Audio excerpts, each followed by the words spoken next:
Just when we thought LeBron James was trying to recruit Steph Curry to the Lakers, Curry, once again, is going to have King James hanging onto a cliff.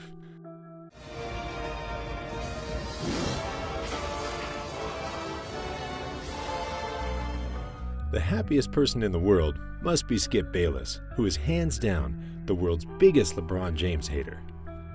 What happened in the first finals? LeBron melted down the way we've never seen a superstar melt down in the history of sports. Either way, there is going to be a clash of the Titans real soon, when the two best players in the NBA face off.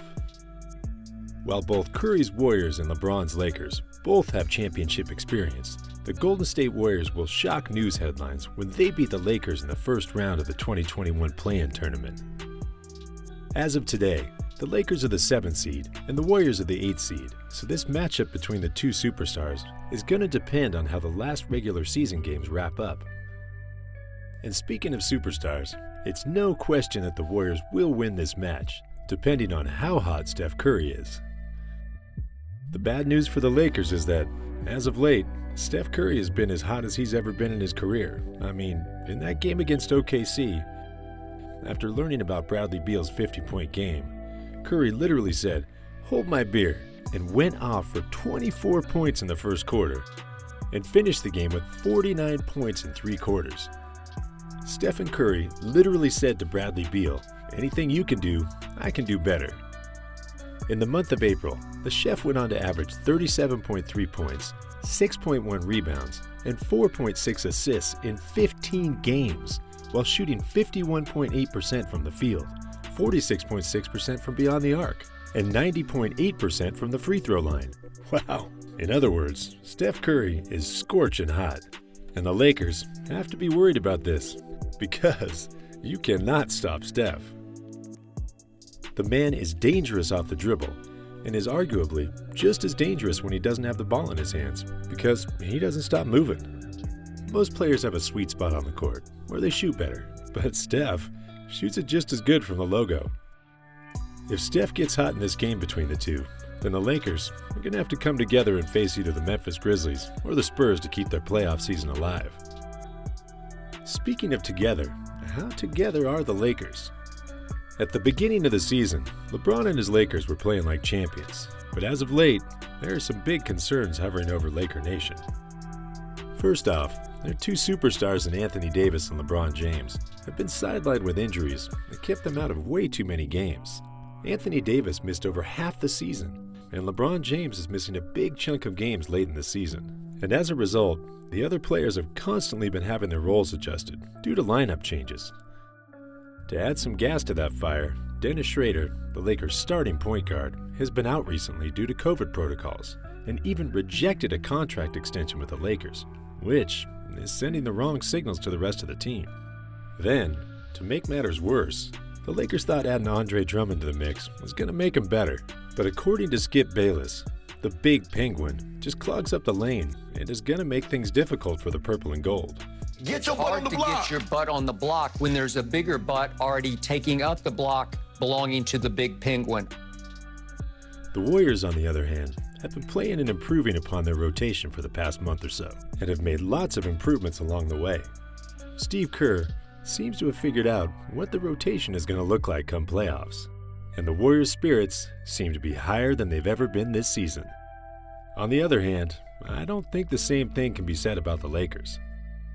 Kyle Kuzma recently went on the air to vent out some of his frustrations with the team, and even threw some shade at Andre Drummond when he said, "I wish we could get a little bit more time out there with Mark. That'd be something that would be pretty good for us for sure." He further went on to say, "The Lakers as a whole are not connected right now.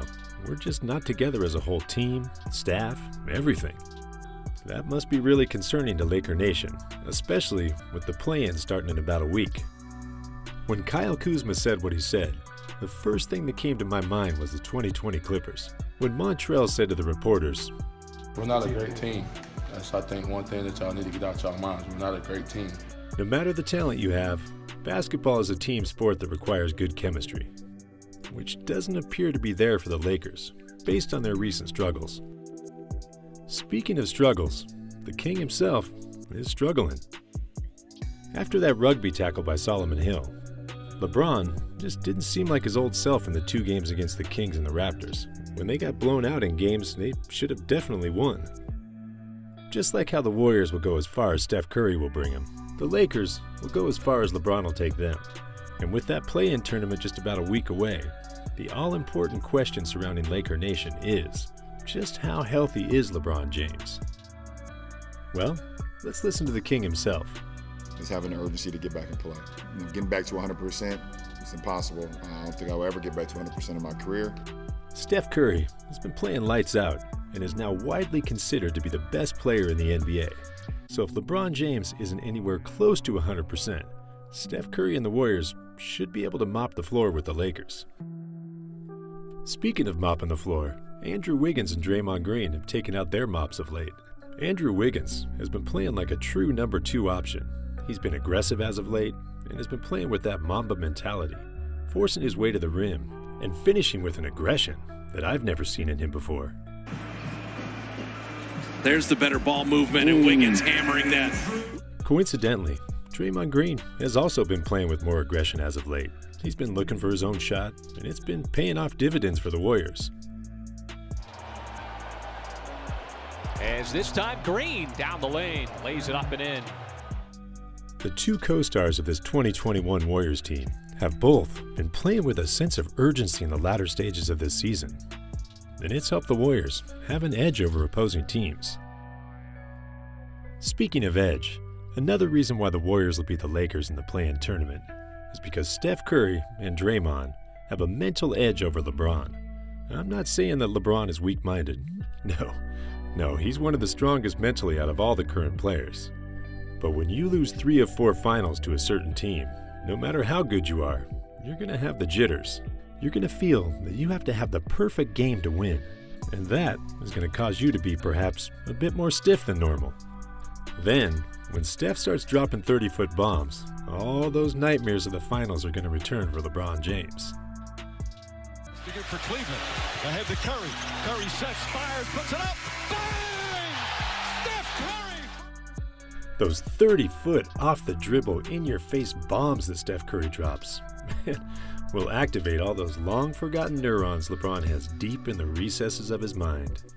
And, okay, maybe I am overemphasizing these a bit much, but the fact is, Steph and Draymond have a mental edge over LeBron when it comes to big games. And that is going to play a factor in how the game plays out. Interesting enough, Steph might also have a different edge over LeBron James, and that is, Steph Curry might now be the best player in the NBA. On the offensive end, Steph Curry can't be stopped. Opponents have not only been putting their best perimeter defender on the Splash Brother, but they've been constantly double and even triple teaming him as well, all to no avail. Man, Steph Curry cannot be stopped, and he's lethal as well. I mean, 49 points in 3 quarters? That could have easily been a 60 or even a 70-point game if he decided to suit up for the 4th. I mean, it's not just me that thinks Steph is now the best player. Let's listen to the NBA on TNT crew, who are usually really critical of players. But let's listen to what they say about Steph. But the greatest player below the rim ever is Steph Curry, period.